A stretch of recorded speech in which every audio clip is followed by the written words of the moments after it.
Phone দিয়ে তুমি বলে দাও ডিসি সাহেবকে ওই প্রোগ্রাম যেন করতে না পারে। তোমার ক্ষমতা এত বেশি, মিছিল বের করো, তোমার ক্ষমতা এত বেশি। এই ক্ষমতা কাল কিয়ামতের মাঠে থাকবে না, এই দাপট থাকবে না। আল্লাহ নবী মুহাম্মদ সাল্লাল্লাহু আলাইহি ওয়াসাল্লাম বলছেন ইব্রাহিম আলাইহিস সালামের কথা, সূরা মারিয়াম 42, 43, 44, 45 নম্বর আয়াত খুলুন। ইব্রাহিম আলাইহিস সালাম তার বাপকে বুঝিয়েছেন বারবার। আমি ইঙ্গিত দিয়ে কথাটা মনে রাখবেন। একটু ঠান্ডা হন ও মাজার পূজারি, একটু ঠান্ডা হও। কবর পূজারি ঠান্ডা হও, পীর পূজারি ঠান্ডা হও, হে বেদাতি ঠান্ডা হও।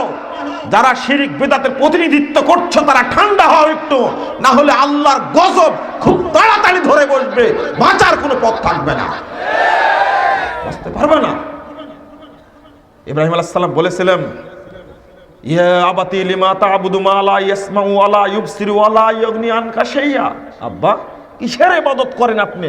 এই চোখেও দেখে না, কানেও শুনে না, আপনার উপকারও করতে পারে না, ক্ষতিও করে না, আপনি কিসের ইবাদত করেন? আবার বলছে, ইয়া আবাতি ইন্নী কদ জাআনি মিনাল ইলমি মা লাম ইয়াতিক ফাত্তাবিনি আহদিকা সিরাতাম সাবিয়্যা। আব্বা, আমার কাছে যে ওহী এসেছে, ইলম এসেছে, আপনার কাছে আসেনি, আমার আনুগত্য করুন, আমি আপনাকে জান্নাতের পথ দেখাবো। বাপকে আবার বলছে, ইয়া আবাতি, একবার পরস্পর, ইয়া আবাতি লা তা'বুদিশ শাইতান ইন্নাশ শাইতানা লির-রাহমানি আসিয়া। আব্বা, আপনি শয়তানের ইবাদত করবেন না, আপনি শয়তানের পূজা করবেন না, কারণ শয়তান আল্লাহর বড় অবাধ্য। আবার বলছে, ইয়া আবাতি ইন্নী আখাফু আন ইয়ামাসসাকা আযাবুম মিনার রহমান ফাতাকুনা লিশ-শাইতানি ওয়ালিয়্যা। আমি ভয় পাচ্ছি রহমানের আযাব, আল্লাহর আযাব আপনাকে গ্রাস করবে, অতএব আপনি তার ইবাদত করবেন না।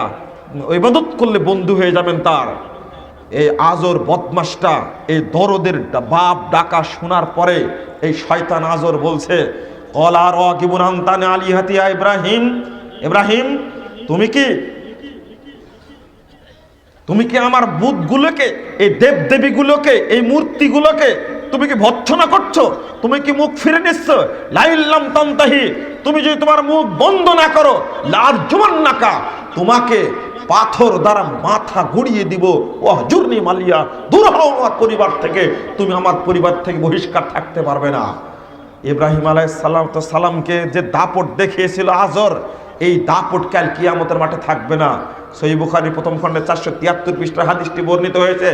আল্লাহর নবী সাল্লাল্লাহু আলাইহি ওয়াসাল্লাম বলছেন, সাহাবীরা শোনো, কাল কিয়ামতের মাঠে আজরের অবস্থাটা দেখো। দুনিয়াতে তার দাপট ছিল, নমরুদের স্বরাষ্ট্রমন্ত্রীর ডান হাত ছিল যে আজর, সে আজরের অবস্থা কাল কিয়ামতের মাঠে এত করুণ হবে, এত ভয়াবহ হবে। আল্লাহর নবী, আল্লাহর খলিল ইব্রাহিম আলাইহিস সালাতু ওয়াস সালাম বাপের সাথে সাক্ষাৎ করে গিয়ে বলবেন, ইয়ালকা ইব্রাহিম আবাহু আজর। বাপের সাথে সাক্ষাৎ করে দেখবেন, ওয়ালা আজর কাতারা ওয়াগাবারা, এমত অবস্থায় আজরের মুখমণ্ডলে থাকবে ধুলায় মলিন থাকবে, চুলগুলো এলোমেলো হয়ে থাকবে। বাপকে লক্ষ্য করে বেটা বলবে, আল্লাহুম্মা কুল্লা কাল্লাম তাসিনি, বেটা আমি কি আপনাকে বলিনি আপনি আমার অবাধ্যতা করবেন না? আমি বলিনি আপনাকে আমার আনুগত্য করুন, আমার অবাধ্যতা করবেন না? এই কথা বলা মাত্রই আজর, এই শয়তান মুখ দিয়ে বের করবে, ফলিয়াউলা আসিকা, বেটা তুমি আজকে যা বলবে তাই শুনবো, তোমার অবাধ্যতা করব না। এর নাম কিয়ামতের মাঠ, ঠেলার নাম বাবজি। টিকতে পারবে না কিয়ামতের মাঠে। ইব্রাহিম আলাইহিস সালাম কত ভদ্র মানুষ, বাপ জাহান্নামে যাবে, অপমান অবস্থায় রয়েছে, এটা সহ্য করা খুব মুশকিল। আল্লাহর কাছে গিয়ে আবেদন করবেন, ইয়া রাব্বি ইন্নাকা ওয়া'আদতানি আল্লা তুখজিয়ানি ইয়াওমা ইউবাসুন। আল্লাহ, আপনি আমাকে ওয়াদা দিয়েছেন কিয়ামতের মাঠে আমাকে অপমান করবেন না। ফাইয়ুখিদিন আখদা মিন আবিল আবাদ, এর চেয়ে বড় অপমান আর কি হতে পারে? বাপকে যেভাবে শাস্তি দেওয়া হচ্ছে, অপমান করা হচ্ছে, বেটার জন্য এর চেয়ে বড় শাস্তি আর অপমান কি হতে পারে? এই আবেদন করার পরে আল্লাহ বলবেন, ইন্নী হাররামতুল জান্নাত আলাল কাফিরিন। ইব্রাহিম, আমার ওয়াদা, আমার সিদ্ধান্ত, শিরক কুফরি সাথে জড়িত কাফের মুশরিকদের উপরে আমি জান্নাতকে হারাম করেছি, তোমার সুপারিশ গ্রহণযোগ্য হলো না। আমি এতটুকু বলার জন্য বলিনি, এর পরের অংশ বলার জন্য হাদিসটি অনুবাদ করা শুরু করেছে। ইব্রাহিম আলাইহিস সালামকে বলা হবে, উনজুর মা তাহতা রিজলাইক তুমি নিচের দিকে তাকিয়ে দেখো, ফারাজা বিজিখিন মুলতাতাকিন, ইব্রাহিম আলাইহিস সালাম নিচের দিকে তাকিয়ে দেখবেন একটা বানরের মতো পশু, বেজির মতো পশু, ওকে পায়খানায় কাদায় গোবরে লেপটানো হয়েছে, স্যাঁতস্যাঁতে পশু দেখতে পাবেন। ফাইউ খাদুবি কয়মিহি ফাইউল কাফিন্নার, দেখতে পাবেন ইব্রাহিম আলাইহিস সালাম ওকে 4 পায়া করে ধরে জাহান্নামে নিক্ষেপ করা হচ্ছে। এটা কে? এটাই আজর। আজর কত বড় বদ ছিল, আল্লাহর নবীকে পাথর মেরে হত্যা করতে এসে দাপট দেখিয়েছে, তাকে বাড়ি থেকে বের করে দিয়েছে। এই অত্যাচারের কারণে আল্লাহ সহ্য করবেন না, কাল কিয়ামতের মাঠে বানর করবে। ফেরাউন বদ ছিল, আবু জাহাল, কারুন, হামান খুব বদ ছিল, কিন্তু কাল কিয়ামত নমরুদ বদ ছিল, ফেরাউন বদ ছিল, খুব খারাপ, সবচেয়ে জালেম শাসক তারা। তাদেরকে বানর তৈরি করা হবে হাদিসে পাওয়া যায় না, কিন্তু ইব্রাহিম আলাইহিস সালামের বাপ আজরকে বানর তৈরি করে ওকে পায়খানা ড্রেনে চুবায় ওকে জাহান্নামে নিক্ষেপ করা হবে। আজকেও যারা কোরআন সুন্নাহর বিরোধিতা করছে, নবী মুহাম্মদ সাল্লাল্লাহু আলাইহি ওয়াসাল্লামের আনিত সচ্চ ইসলামের যারা বিরোধিতা করছে, কাল কিয়ামতের মাঠে তারাও পার পাবে না।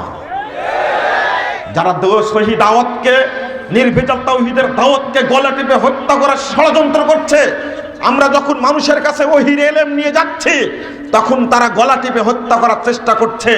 তবে মনে করি এই দাওয়াতের বিরুদ্ধে নমরুদ নেবে, এই দাওয়াতকে ঠেকাতে পারেনি। এই দাওয়াতের বিরুদ্ধে হামান নেমে এই দাওয়াতকে ঠেকাতে পারেনি। এই দাওয়াতের বিরুদ্ধে আবু জেহেল নেমে, নমরুদ নেমে দাওয়াতকে ঠেকাতে পারেনি। এই দাওয়াতের বিরুদ্ধে পৃথিবীর বড় বড় প্রতাপশালী আল্লাহদ্রোহী শাসক মাঠে নেমে এই দাওয়াতকে ঠেকাতে পারেনি, তারাই ধ্বংস হয়েছে। ওই দাওয়াত আজ পর্যন্ত টিকে আছে, কিয়ামত পর্যন্ত টিকে থাকবে ইনশাআল্লাহ, এতে কোনো সন্দেহ নাই, উপায় নাই। আপনি কাকে ভয় দেখাচ্ছেন? বরং আবেদন করি, রোম সম্রাট যেভাবে আত্মসমর্পণ করেছিলেন ওইভাবে ওহীর বিধানের সামনে আত্মসমর্পণ করুন। রোম সম্রাটের কাছে সহিহ বুখারীর 7 নম্বর হাদিসটা খুলুন, প্রথমেই আছে। রোম সম্রাটকে বুঝাতে গিয়েছিল এই মর্মে যে আপনার দেশে এক শ্রেণীর মানুষ ঢুকেছে ধর্মদ্রোহী, তাদেরকে জায়গা দিবেন না। রোম সম্রাট শুনলেন তাদের কথা। আবু সুফিয়ান নেতৃত্ব দিচ্ছে 30 জন মানুষের। আবু সুফিয়ানকে জিজ্ঞেস করছে রোম সম্রাট, আচ্ছা বলো তো দেখি ঘটনা কি?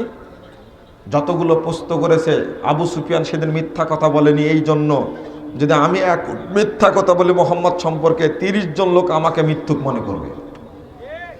খুব সচেতন মানুষ, পরে ইসলাম গ্রহণ করেছে, কিন্তু আগের কথা বলছি। আবু সুফিয়ান সব কথার উত্তর দিল, বলল যারা ইসলাম গ্রহণ করছে, মোহাম্মদের অনুসারী হচ্ছে, তারা দরিদ্র না বড় লোক? তারা খুবই দরিদ্র, হত দরিদ্র। যারা তার দিন গ্রহণ করছে তারা কি ছেড়ে যাচ্ছে? তো বলছেন না, ওরা পিটালেও ছাড়ে না, ওইভাবেই থাকে। তারপরে তার পূর্বপুরুষ নবী ছিল কি? বলছেন না, তাহলে নবীর বেটা নবী হবে এমনটাও আশা নাই।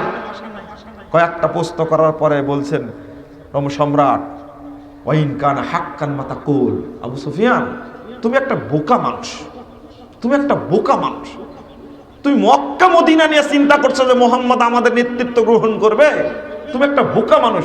ওয়াইন কান হাক্কান মাতাকুল, তুমি যেটা বলছো সেটাই যদি হক হয়, তুমি যেটা বলছো সেটাই যদি হক হয়, ফাসায়ামলিকু মা তাহতা কদামাইয়া, আমার পায়ের নিচে যে সিংহাসন আছে, মোহাম্মদ শুধু মক্কা মদিনা না, রোম সম্রাটের সিংহাসন পর্যন্ত অলংকৃত করবে।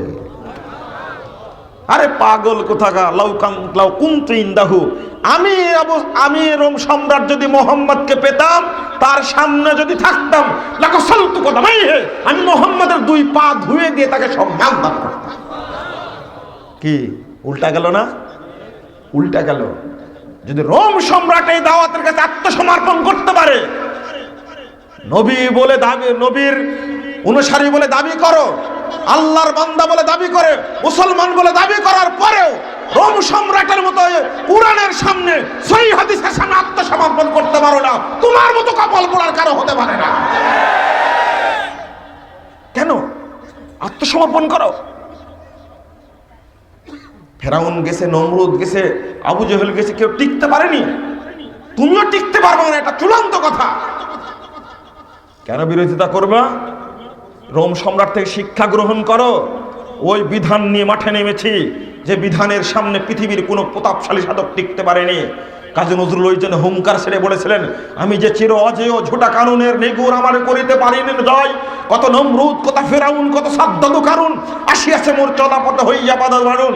পুরি নাই আমি নমরুদি হুতাশনে, বিকাই না বিপুল কারণী ধরে, সাদ্দাদের অহংকারী বার্তা বালিশ মিশে শেষে। ফেরাউন গেছে বাহারে কুলজুমে ভেসে, নমরুদ ছিঁড়ে পড়েছে পয়জার। আমি মুসলিম, এক আল্লাহ ছাড়া করি না কারো তাসলিম, বলে সব উচ্চ কণ্ঠে নারায়ে তাকবীর। কাজী নজরুল এমনি কথা বলেননি, বলেছিলেন বাস্তব সত্য কথা বলেছে। কত নমরুদকে পাড়ি দিয়ে এসেছে, কত ফেরাউনকে দেখে এসেছে, কত আবু জাহালকে দেখে এসেছে, সব ধুলাই ধ্বংস হয়ে গেছে পৃথিবী থেকে, টিকতে পারেনি। মুহাম্মাদের দিন আজও টিকে আছে, কিয়ামত পর্যন্ত টিকে থাকবে ইনশাআল্লাহ।